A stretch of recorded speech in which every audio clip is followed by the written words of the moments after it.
Hi friends, என்ன பார்க்க போகிறோம்னா அடுப்பை தச்சு அடுத்து உலைய வைக்க போகிறோம். இங்கே பாருங்க, தண்ணி ஊற்றி வச்சாச்சு. குண்டாவில் அடுப்பில் வச்சாச்சுங்க. இங்கே பாருங்க, அரிசி ஊற வச்சாச்சு. இது என்ன அரிசின்னு தெரியுதா? ஸோ சீட் அரிசிங்க. எங்கள் வீட்டு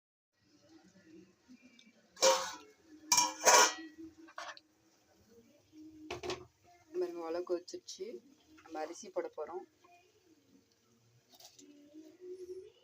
சொசைட்டி அரிசியில் சாப்பாடு செய்கிறேங்க, அரிசி இல்லாமல். அதனால் என்ன இருக்குது, தப்பு இல்லைல்ல. இல்லை, நம்ம வீட்டில் இருக்கு. அரிசி போட்டாச்சுங்க. அரிசி போட்டாச்சு. போட்டோன்னே ஒரு கிண்டி விட்டுட்டோம்னா அரிசி வந்து ஒன்று குத்தியே வேகாதுங்க. எப்பவுமே நான் அப்படி தான் பண்ணுவேன். தட்டு போட்டு மூடிச்சு. இது வேகட்டும். அடுத்தது நம்ம என்ன பார்க்க போகிறோன்னா, சட்டி வச்சிச்சு, எண்ணெய் காஞ்சிருச்சு. கடுகு போட போங்க. ஒரு கடுகு கூட புரியுது. ரசத்துக்கெல்லாம் ரெடி பண்ணி வச்சுருக்கோம். எப்படி புரியுது?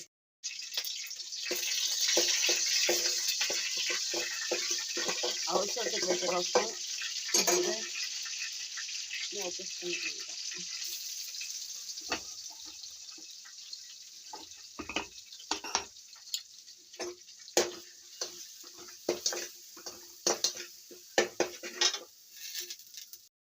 பருப்பு ஊற வச்சிருக்குன்னு சொன்னலங்க, அது பாருங்க, ஆட்டியாச்சு.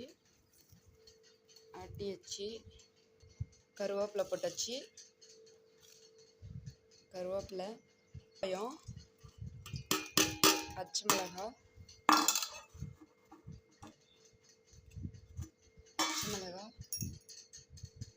கொஞ்சம் உப்பு தேவையான. சட்டியில் எண்ணெய் ஊற்றியாச்சு. பாருங்கள், எண்ணெய் காஞ்சிருச்சு.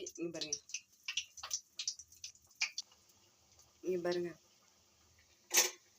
சொசைட்டியில் கொடுத்த சோயா பீன்ஸ், அதில் தாங்க வடை செய்கிறேன். இங்கே பாருங்கள், துணியெல்லாம் துவைச்சி காயப்போட்டேன்.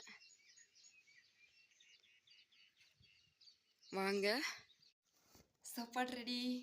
வாங்க சாப்பிட்லாம். நான் சாப்பிட போகிறேன். இப்போ தாங்க மதிய சாப்பாடு. சாயந்தரம் மணி 4:30 ஆயிடுச்சு. 4:45 ஆக போகுது. இப்போ தாங்க சாப்பிட போகிறேன். சமைச்சி சூடா. உடம்பு சரியில்லைங்க, 2-3 நாளாகவே ஒழுங்காக சமைக்கலை. எந்த வேலையும் நடக்கலைங்க. இன்றைக்கி தான் ஓரளவுக்கு கொஞ்சம்